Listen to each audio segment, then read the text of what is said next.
Halo semua penikmat alur cerita, bagaimana kabarnya? Di video kali ini kita akan membahas salah satu film komedi sains fiksi paling laris yang pernah diperankan oleh aktor kawakan Eddie Murphy. Bercerita seorang profesor super jenius yang menggunakan penelitian terhadap tubuhnya sendiri. Kalau belum nonton silahkan nonton dulu karena ini spoiler konten. Duduk yang nyaman, tekan like dan subscribe, mari masuk alur ceritanya. Berawal dari seorang profesor sains bernama Sherman, pria single sebesar 180 kg yang berprofesi sebagai pengajar. Saat ia baru sampai di kampus, ia dikagetkan dengan ratusan hamster laboratorium yang kabur dari kandang dan membuat pagi di kampus sangat kacau. Setelah diusut, kejadian itu diduga kuat akibat ulah Sherman sendiri yang tak sengaja menyenggol tombol pengunci kandang. Ratusan hamster tadi merupakan hewan percobaan untuk suatu penelitian serum penurun berat badan. Kemudian Profesor Sherman dipanggil menuju ruangan dekan untuk membahas insiden kekacauan tadi. Akibat insiden itu, Departemen Sains harus kehilangan sejumlah investor dan hanya menyisakan satu investor saja bernama Harlan yang siap menyumbangkan $10.000 untuk pihak kampus. Dekan memperingatkan Sherman agar lebih fokus akan eksperimennya karena pihak kampus tak ingin kehilangan investor terakhir mereka. Sherman kembali ke ruang kelas untuk mengajar. Lagi-lagi dia tunjukkan kecerobohannya. Akibat perut buncitnya, ia menghapus materi di papan tulis dan membuat para mahasiswa mentertawainya.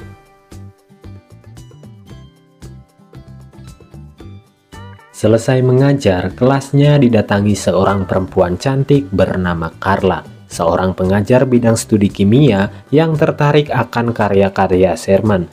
Karena pesona dan keramahan wanita itu, Sherman pun langsung terpikat pada pandangan pertama.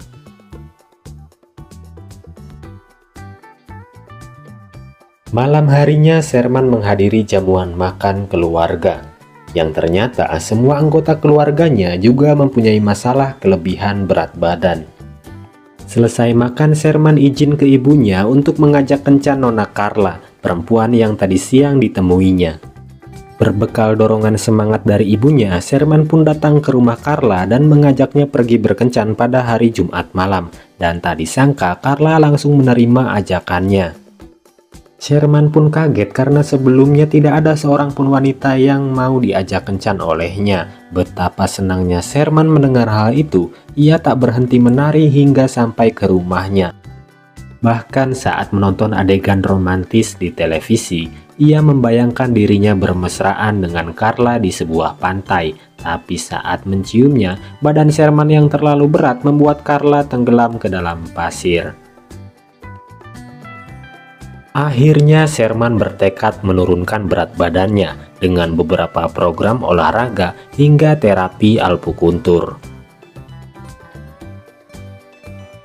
Akhirnya malam kencan pun tiba. Sherman dan Carla pergi dinner ke sebuah kafe. Di kafe itu juga rutin menampilkan stand up komedi sebagai hiburannya. Awalnya mereka terhibur, namun saat komika itu merosting fisik Sherman dan ditertawai semua pengunjung kafe, Sherman menjadi sangat malu dan merasa dunia tak berpihak pada orang gemuk sepertinya.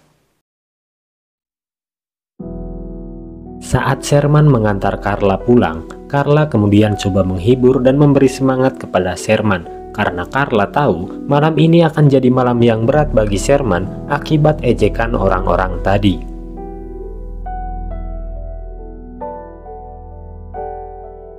Mengatasi frustasinya, Sherman hanya menghabiskan waktu duduk makan cemilan di depan televisi. Dia sudah tak peduli lagi program dietnya. Lambat laun dia pun tertidur dan seperti biasa dia masih dihantui mimpi buruk akibat obesitasnya. Ia bermimpi menjadi seorang raksasa yang berjalan di tengah kota. Bahkan saking besarnya perut Sherman, sekali dia buang gas, seluruh kota terjadi badai angin yang sangat dahsyat. Sherman pun bangun dengan keringat dingin. Tiba-tiba pikirannya tertuju pada laboratorium kampus untuk menyiapkan serum penurun berat badan yang akan dia gunakan pada tubuhnya sendiri.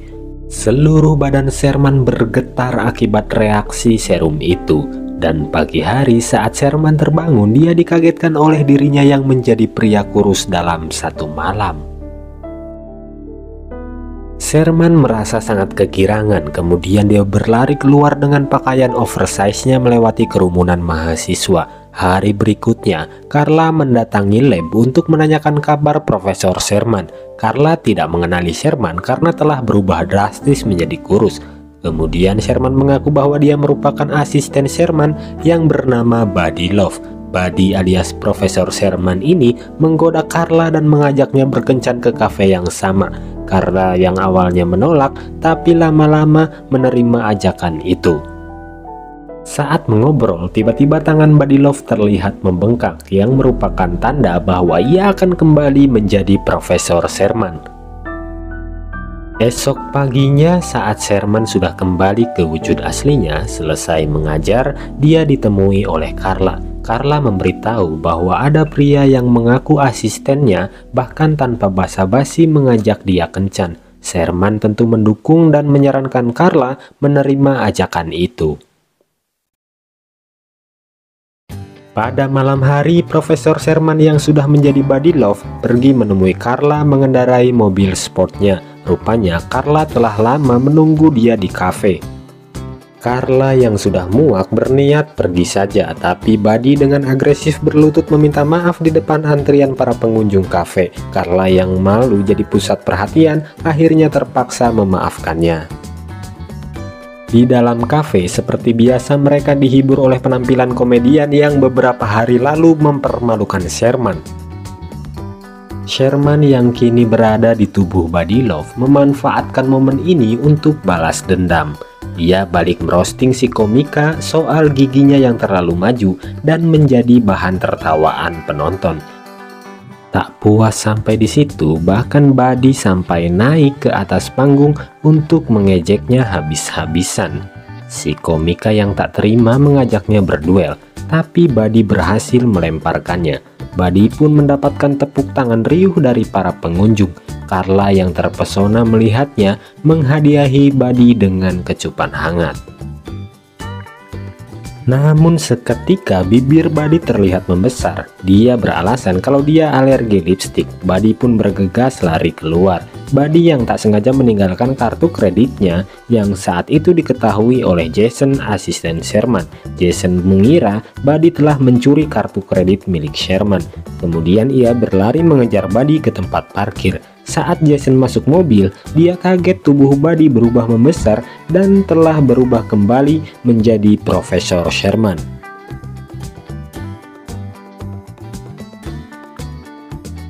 Kembali ke kampus keesokan harinya, Dekan Richmond sudah menunggu kedatangan Sherman di kelas. Untuk menunjukkan bil tagihan, ternyata Sherman telah menyewa mobil Viper mewahnya dengan menggunakan anggaran fakultas. Richmond tidak mempermasalahkannya, asalkan Sherman bisa meyakinkan investor Harlan yang beberapa hari lagi berencana menemuinya. Tapi jika nanti Sherman tidak berhasil meyakinkan sang investor, dia akan dipecat, bahkan di blacklist dari seluruh kampus. Kemudian saat di lab, Jason yang kini sudah tahu bahwa Profesor Sherman menggunakan serum miliknya memperingatkannya agar segera berhenti karena penelitian tentang serum itu belum sepenuhnya selesai dan bisa saja efek sampingnya berbahaya. Namun Profesor Sherman tetap kekeh karena semua itu demi memikat hati Carla. Pulang dari kampus, Sherman menemui Carla yang sedang duduk di taman. Kemudian ia mengundang Carla untuk datang ke acara makan-makan keluarga nanti malam. Kini Carla sudah berada di rumah Profesor Sherman untuk menghadiri jamuan makan malam. Namun beberapa kebiasaan aneh keluarga Sherman di meja makan membuat Sherman malu di depan Carla. Saat mengantar Carla pulang, Carla terus saja menanyakan soal Buddy Love pada Sherman. Di sini Sherman merasa sedikit cemburu pada sosok Buddy yang sejatinya merupakan dirinya sendiri. Karena hal itu, Sherman coba meminum kembali serum buatannya, walaupun Jason melarangnya. Karena jika Sherman terus meminum serum itu, dia akan kehilangan dirinya sebagai Sherman. Karakternya akan lebih agresif dan liar. Dengan kata lain, Sherman akan kehilangan akal dan menjadi orang yang berbeda. Namun Sherman tak peduli peringatan itu karena tujuannya sekarang cuma satu, yaitu Carla. Saat Buddy dan Carla sedang berkencan di restoran mewah, tiba-tiba Dekan Richmond menghampiri Carla untuk menanyakan Sherman karena kebetulan dia dan Sherman memiliki janji untuk bertemu investor di sini. Namun Buddy yang mengaku asistennya menawarkan diri untuk menggantikan Sherman di depan investor Harlan. Dengan sedikit negosiasi, Buddy Love akhirnya dibawa ke hadapan investor Harlan. Buddy Love pun bersiap melakukan presentasinya. Dekan Richmond sempat kesal dan putus asa melihat gaya tengil Buddy dalam menyampaikan materi. Namun sebaliknya Harlan, beliau justru senang dan puas dengan penjelasan Buddy, hingga akhirnya dia bersedia membiayai seluruh penelitian Profesor Sherman. Dekan Richmond yang senang langsung menemui Buddy dan bilang bahwa dia akan memecat Profesor Sherman untuk digantikan Buddy Love yang terkesan lebih jenius. Buddy Love yang adrenalinnya semakin terpacu mengajak Carla tidur bersama 3 wanita lain. Carla tentu saja menolak dan menjadi sangat marah. Tapi Buddy tidak peduli dan melanjutkan pestanya bersama para wanita itu di rumahnya. Pagi hari Buddy Love yang sudah kembali ke wujud Profesor Sherman, dia kaget dan tak mengingat apapun yang terjadi padanya. Di saat yang sama, Carla mendatangi rumah Sherman yang berantakan sisa pesta semalam. Sherman yang berusaha menutupi akhirnya ketahuan juga saat pintu kamar terbuka dan melihat para wanita itu.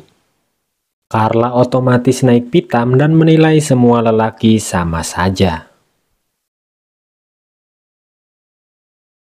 Beralih ke kampus, kini Sherman mengetahui bahwa posisinya telah digantikan oleh Buddy Love. Dari situ Sherman kembali ke fase murungnya dan menghabiskan waktu di depan TV. Merasa tidak bisa terus-terusan seperti ini, Sherman bertekad mengakhiri semuanya dan membalaskan dendamnya pada Buddy. Ia pun pergi ke lab dan membuang semua serum agar dia tidak bisa meminumnya lagi. Di saat yang sama, malam ini akan dilangsungkan acara penyerahan dana penelitian dengan sebuah perayaan. Acara itu juga dihadiri Carla dan kedua orang tua Sherman. Namun saat di lab, Sherman meneguk minuman kalengnya yang ternyata sudah diisi Buddy Love dengan cairan serum. Bahkan Buddy akan meminumnya melebihi dosis agar dia tak bisa berubah lagi menjadi Sherman.